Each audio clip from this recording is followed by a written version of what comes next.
ক্রীড়াক্ষেত্রে নারী পুরুষের বেতনের বিভাজন কমাতে নির্দেশ দেওয়া হয়েছে বলে জানিয়েছেন যুব ও ক্রীড়া উপদেষ্টা আসিফ মাহমুদ সজীব ভুঁইয়া। বিকেলে সচিবালয়ে জাতীয় ক্রীড়া পরিষদের আওতাধীন জেলা এবং উপজেলা পর্যায়ে ক্রীড়া স্থাপনাসমূহের ভার্চুয়াল উদ্বোধনী অনুষ্ঠানে তিনি কথা জানান। উপদেষ্টা বলেন, নারী ক্রিকেটারদের বেতন ইতিমধ্যেই বাড়ানো হয়েছে, সামনে নারী ফুটবলারদের বেতনও বাড়ানো হবে। তিনি বলেন, অন্তর্বর্তী সরকার দায়িত্ব নেওয়ার পর থেকেই ক্রীড়া অবকাঠামোগত উন্নয়নে ভূমিকা রাখছে।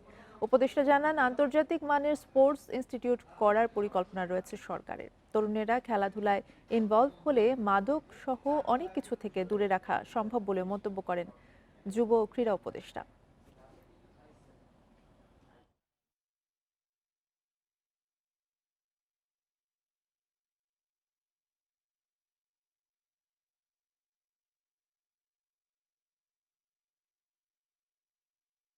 ক্রীড়াক্ষেত্রে ইনফ্রাস্ট্রাকচার ইনভেস্টমেন্টটা অত্যন্ত গুরুত্বপূর্ণ এবং এটা দীর্ঘমেয়াদী একটা ইনভেস্টমেন্ট, এবং যদি এর প্রকৃত রক্ষণাবেক্ষণ এবং প্রকৃতভাবেই কাজে লাগানো সম্ভব হয় তাহলে এটা আমাদের তরুণ সমাজকে মাদক সহ অন্যান্য খারাপ এবং অপ্রীতিকর অভ্যাস থেকে দূরে এনে মনোনিবেশ করতে সহযোগিতা করতে পারে।